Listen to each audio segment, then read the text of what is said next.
Muy buenos días, mi nombre es Enrique Carrillo y los recibo nuevamente aquí en este proyecto que se llama Café Fiscal de CTS Consultores.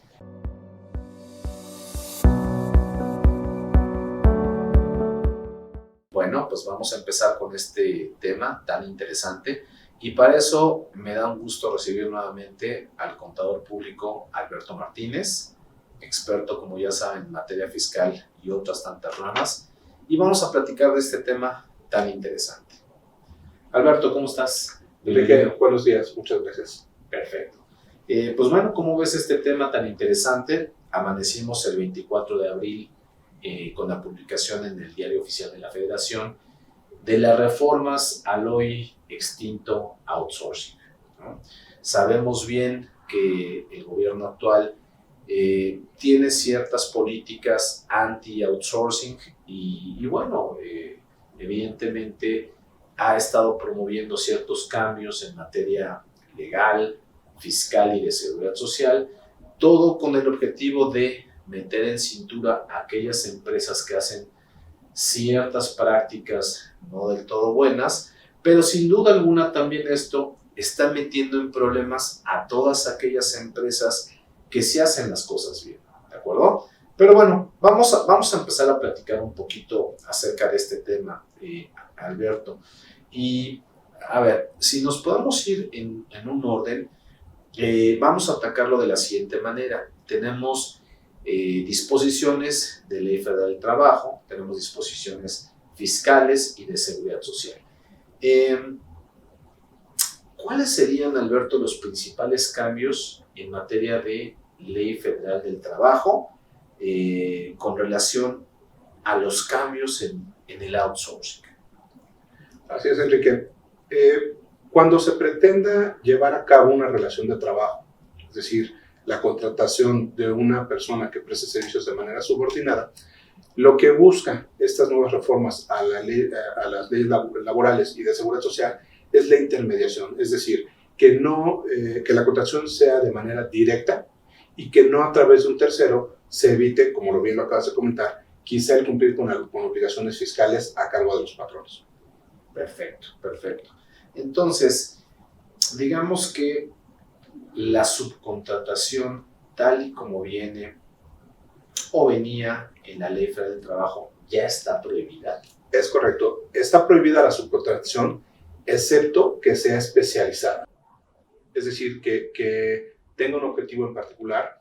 Lo podremos ver más en el sentido de que lo que la ley transmite es, si no está dentro de tu giro o como parte de tus actividades, esa contratación de personal se podrá hacer a través de un tercero, es decir, tercerizarse a través de un outsourcing. Pero si está dentro de tus actividades propias, cotidianas, dentro de tu giro, el contratar a una persona bajo el esquema de outsourcing, cuando realmente debe existir una relación laboral entre el patrón y el trabajador, es cuando se entenderá que está prohibido. Muy bien, Alberto. Entonces, atacando el tema de manera ordenada, ¿qué cambió para este año con la entrada de la reforma? En materia laboral, lo primero o lo importante que busca esta reforma es enfatizar que se prohíbe el outsourcing. Perfectamente. Entonces, se prohíbe la subcontratación. Salvo que sea especializado. Perfecto. Es decir, que si parte de los servicios o de las operaciones diarias que presta una empresa está el contratar a una persona como subordinada por la prestación de servicios personales dependientes y está dentro de su giro, no lo podrá hacer, ¿no? Es decir, tiene que ser un servicio que no esté dentro de las operaciones recurrentes del contratante, en ese caso el giro, y en ese caso se podrá considerar que es una contratación de un servicio especializado. ¿Okay? También se establece, es un tema que ya había venido gestándose en reformas anteriores, en modificaciones anteriores a las leyes, tanto laborales como de seguridad social, y es el tema de asignarle o de considerar al contratante como responsable solidario en caso de que no se cumpla con las obligaciones en materia laboral o incluso de seguridad social. Uno de los requisitos establecidos en la ley laboral es que las empresas tienen que registrarse, tienen que considerar que para efectos de poder ofrecer un servicio especializado y que pueda ser contratado a través de un tercero como outsourcing, es necesario que haya un registro de este tipo de empresas, ¿no? Es decir, claramente tendrá que diferenciarse esto que comentaba, de que yo contrate a una persona bajo el argumento de un outsourcing cuando realmente debiera ser contratado como un personal subordinado, es decir, trabajador, ¿no? Y el último tema que también pretende o parte del objetivo de la ley es otorgarle a los trabajadores al momento de incorporarlos como empleados directos, otorgarles la oportunidad de que en caso de que haya utilidades obtengan un reparto de utilidades, ¿no? Se les llega a dar un cierto beneficio, incluso hasta considerar que sean 3 meses de sueldo, se establece un tope de 3 meses o en todo caso el promedio de los últimos 3 años. Es decir, parte de las reformas es darle o regresarle a los trabajadores ciertos privilegios que se habían perdido, como bien lo comentaste, por empresas que buscaban algún esquema en el que ni se consideraba como trabajadores, no se les consideraba la antigüedad, en muchos casos no se tenían todas las prestaciones que se tenían en la empresa, y además el tema en una posible liquidación pues estaba prácticamente nulo, ¿no? Es decir, no había ese privilegio. Se busca regresar a los trabajadores y otorgar este tipo de beneficios. Perfecto, Alberto, muy bien. Aclarando bien esto, se publicó el 23, entró en vigor el 24 y la Secretaría de Trabajo tenía 30 días. Me parece que estas reglas ya están publicadas, entonces las empresas ya se pueden registrar. Así es, Enrique. Desde el 24 de abril pasado ya entró en vigor la ley, ¿no? Es un hecho. Entonces, la Secretaría de Trabajo y Previsión Social ya también emitió las reglas para este registro y yo te diría que para las fechas en las que nos encontramos, la mayoría de las empresas deberían de haber ya empezado, si no es que incluso ya terminado, en este proceso de migrar a los trabajadores que en caso de que tengan un outsourcing interno, ¿no? O insourcing, como se conoce, migrarlos a la empresa que realmente genera las utilidades, la que tiene la materialidad del negocio, y en caso de tenerlos a través de terceros, de una empresa fuera del grupo, también será necesario migrarlos, ¿no? Entonces, sí, ya es necesario que las empresas hayan empezado con este proceso y pues lo más pronto tratar de concluirlo. Perfecto, Alberto. Como bien dices, estamos corriendo un poco en los tiempos porque me parece que agosto sería la fecha límite, ¿verdad? Más o menos de acuerdo a los tiempos, ¿verdad? Es que también es importante que efectivamente, como comentaste, las disposiciones relacionadas en materia laboral y de seguridad social entraron en vigor desde el pasado 24 de abril, pero se tiene hasta el 1 de agosto para que también entren en vigor las disposiciones relacionadas con temas fiscales, que ahorita hablaremos de ese tema y que también es importante, cuestiones de deducibilidad de los gastos. Perfecto, Alberto, muy bien. Como bien dices, será un tema que vamos a atacar un poquito más adelante, que esto de verdad es tan extenso, pero bueno, la intención de esta charla es darles a nuestros seguidores los tips más importantes para que se vayan organizando y evidentemente si tienen alguna duda pues nos contacten de manera inmediata. Muy bien, otro tema, Alberto, muy importante y mejor dicho es una aclaración. En cuanto a la PTU, nos estabas comentando que hay un cambio ahí, entiendo, en el artículo 147 de la Ley Federal del Trabajo. Ahora, mi duda es la siguiente. Entiendo que todo el proceso de cálculo, determinación y asignación de la PTU en términos de la ley del ISR es el mismo, ¿verdad? Solo cambia un tope. Así es. ¿Eso es lo correcto? Así es. Se sigue considerando el mismo procedimiento de cálculo, pero como bien lo comentas, hay un tope ahora de dar hasta 3 meses, ¿no? Si es que se llega a ese monto, o incluso ver un promedio hacia años anteriores, ¿no?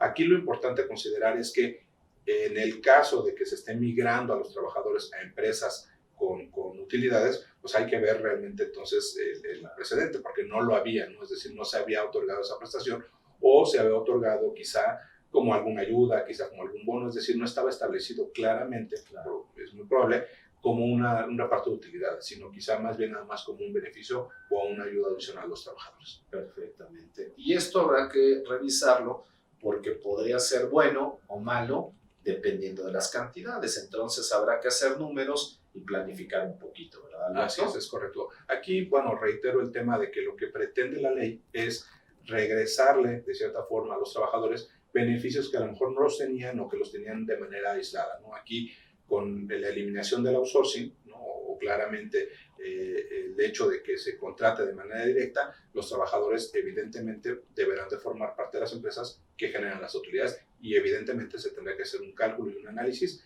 para ver qué repercusión económica tiene esto dentro de las empresas. Perfectamente, Alberto. En este tema de PTU, inclusive me gustaría tal vez nos comprometiéramos para un futuro a hacer una charla un poquito más detallada, porque creo que tiene temas interesantes, porque podríamos tal vez tocar de manera numérica los pros y los contras de esto, porque como bien dices, hay un tope nuevo, pero bueno, va a ser perjudicial en ciertos casos y en otros no, tanto para el patrón como para el trabajador, pero habría que checarlo numéricamente. Así es, exactamente. Muy bien, Alberto.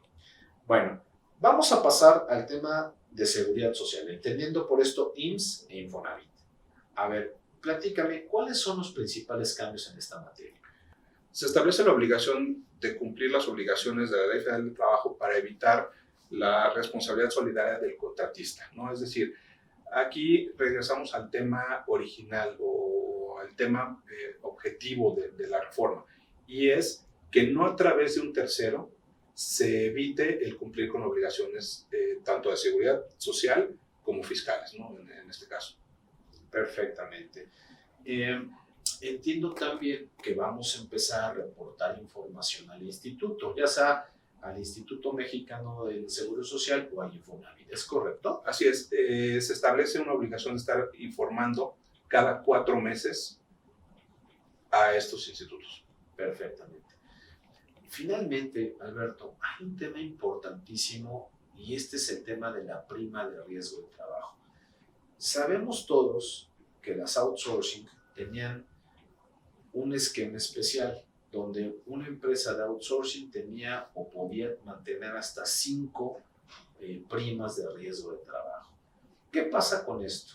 ¿Cómo va a funcionar ahora? Se elimina la prima múltiple, que era prima de riesgo múltiple, que era la que se le permitía tener a los prestadores de servicios. Y aquí otra vez regresamos al tema de que por el hecho de estar incorporando a los trabajadores a las empresas, que muchas veces son las productivas, ¿no? Las que generan las utilidades, es necesario revisar la prima de cada una de esas empresas, ¿no? Es decir, dependiendo del sector, tendrá sus características, tendrá sus riesgos y por lo tanto deberá aplicar la prima que corresponda a donde se incorporen nuevamente a los trabajadores. Perfecto, Alberto. Muchísimas gracias. Muy bien, pues ahora vamos a entrar a materia fiscal federal, ¿te parece? Tenemos código, tenemos ISR y tenemos IVA. Platícanos un poquito, danos 2 ejemplitos de lo más importante que se viene en estas materias. Vamos a ver, ¿qué te parece código fiscal? Sí, pues mira, uno de los principales cambios y con el objetivo otra vez de desalentar la contratación a través de terceros, pues lo que se pretende es no darle efectos, en este caso por ejemplo de deducibilidad o al menos efectos fiscales a los comprobantes o a la contratación de un servicio tercerizado, ¿no? Es decir, es el principal objetivo, tratar de desalentar este tipo de contrataciones. Esa es una. Y la otra es asignar una responsabilidad solidaria en caso de que se haga este tipo de contrataciones y en este caso se tendrá la responsabilidad solidaria, ¿no? De la omisión de pago de contribuciones, tanto de seguridad social como en materia de retenciones de impuestos sobre la renta, por ejemplo, ¿no? Perfectamente. Lo que quiere decir entonces es que si nos llegáramos a encontrar una erogación por concepto de subcontratación, no se le podría dar efectos. Y esto tendría unos alcances, evidentemente, desde código, que irían hasta renta y hasta IVA. Por ahí va el tema, ¿verdad? Siempre y cuando no sean de los que efectivamente consideremos especializados. Es decir, exacto, esa es una parte importante. Como lo habías platicado, ¿verdad? Está prohibida la subcontratación, muy bien, pero siempre y cuando sea de manera directa, ¿no? Es decir, si es posible contratar a un tercero, siempre y cuando ese tercero se registre, demuestre que el servicio que presta es un servicio especializado y entonces, por lo tanto, las empresas sí podrán contratarlo y en este caso, pues podrá ser un un comprobante aceptado por las disposiciones fiscales, obviamente un gasto deducible y el IVA que se pague en este caso pues será acreditable, ¿no? La idea es más bien, como comentaba, desalentar el hecho de contratar a alguien que sí debería de ser contratado de manera directa a través de un tercero. Esos sí son los que no tendrán efectos fiscales para efectos de comprobantes, por lo tanto no será deducible y por lo tanto el IVA que se pague en esos comprobantes pues no será acreditable, ¿no? Perfectamente. Muy bien.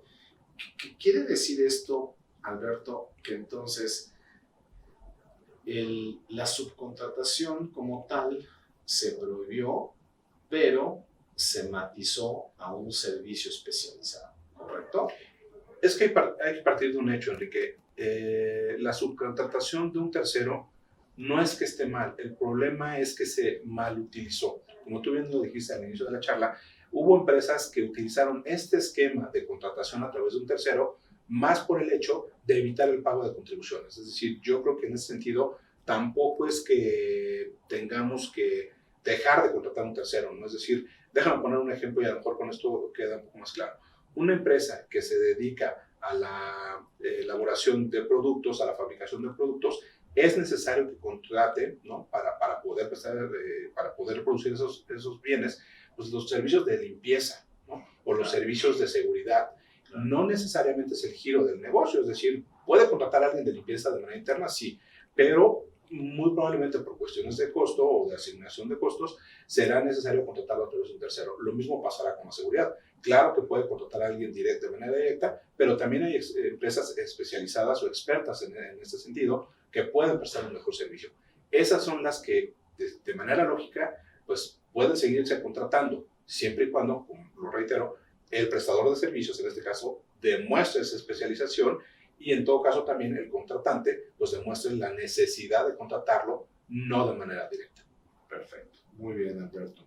Con esto, durante nuestra charla, nos explicaste evidentemente la parte del IVA y la parte de renta. ¿Qué pasó en renta?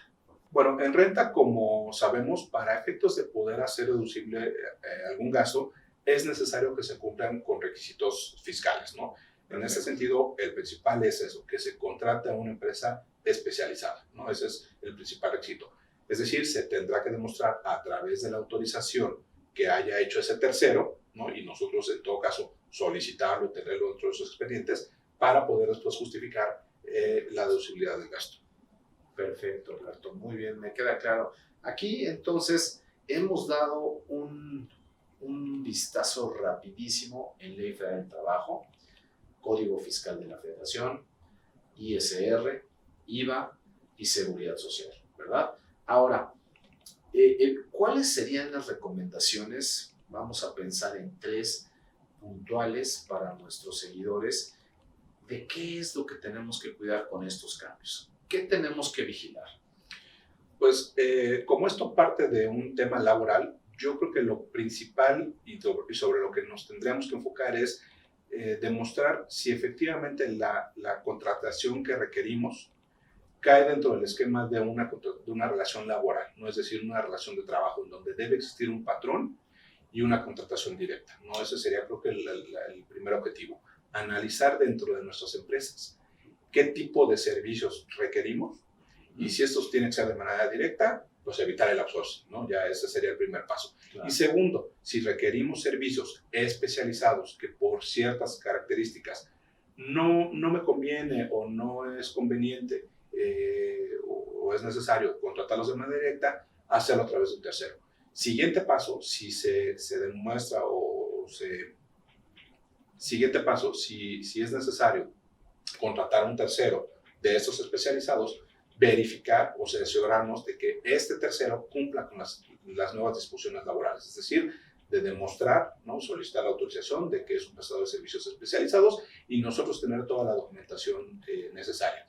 Y tercer paso, dentro de esto, porque también no hay que quedarnos en el sentido de, bueno, yo ya contraté un tercero, sino que también saber que este tercero, en este caso, tendrá que cumplir con las obligaciones y cargas de seguridad social y fiscales, ¿no? Es decir, porque si no, aunque demostremos que necesitamos el servicio especializado a través de un tercero, si este no cumple, pues al final de cuentas lo que pretende de manera integral estas reformas es proteger a los trabajadores, ¿no? Y en ese sentido nos podríamos volver responsables solidarios.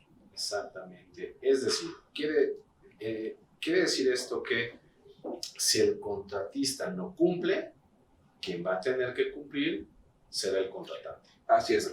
Estas reformas hoy por hoy ya están revisadas, incluso tardaron en salir, estaba pensado que salieran desde el año pasado, pero como comentaba, son reformas que ya desde hace varios años traen el mismo objetivo, ¿no? Y es el fomentar que las empresas dejen de pagar contribuciones, ¿no? Es decir, recordemos o pensemos en que también la cuestión de seguridad social, aunque es una carga para las empresas, de entrada es un gasto deducible, ¿no? Es decir, no entendería por qué estaríamos buscando esquemas en los que no pagues ese tipo de contribuciones. Además de que el objetivo de la seguridad social no nada más es de que el trabajador vaya a una consulta porque tiene un dolor de cabeza, sino va más allá, ¿no? Es una cuestión de salud social, de salud de trabajadores, de empresas, de ser un país productivo. Entonces yo creo que van un poco más allá estas reformas, ¿no? Y muchas veces los contribuyentes han buscado esquemas para no cumplir, ¿no? Entonces, quiere decir que nuestros seguidores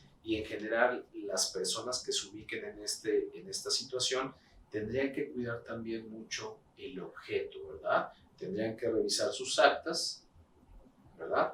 Tendrían que ver qué servicios prestan, qué servicios reciben y verificar que no se contrapongan. Porque ahora el tema de cuidar estos requisitos será fundamental. Si no, podemos tener un tema de caer en un esquema de subcontratación que ahora está prohibido por no ser especializado y entonces que no surtan efectos las deducciones y los acreditamientos, ¿verdad?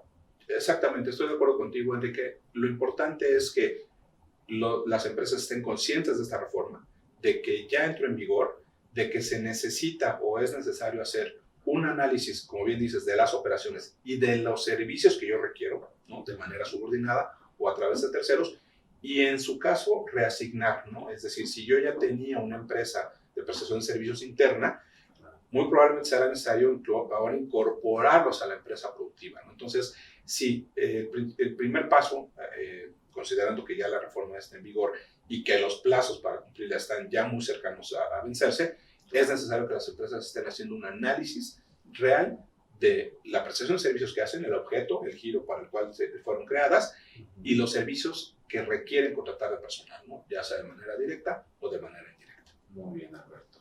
Bueno, pues evidentemente este tema es muy extenso. Me parece que necesitamos programar una sesión no de café fiscal, sino de trabajo realmente para ir tocando cada uno de estos temas. Así es. A mí me parece que el primer compromiso que tendríamos que adquirir sería una charla un poquito más extensa con relación a los temas de la Ley Federal del Trabajo, iniciando tal vez por PTU, después brincando un poquito a Seguro Social y terminar con el tema de impositivo, ¿verdad? Porque sí, esto es un tema demasiado largo. Al final la intención de esta charla es darle los tips más significativos para que ustedes tengan herramientas y saber por dónde caminar. Es eso sí, ¿verdad, Alberto? Así es, Enrique. Y bueno, próximamente nos estaremos reuniendo, si te parece bien, con un tema un poco más detallado, más específico. ¿Te parece? De acuerdo. Muy bien. Bueno, estimados seguidores, les agradecemos mucho el tiempo y bueno, estamos a sus órdenes y no olviden que CTS es mucho más.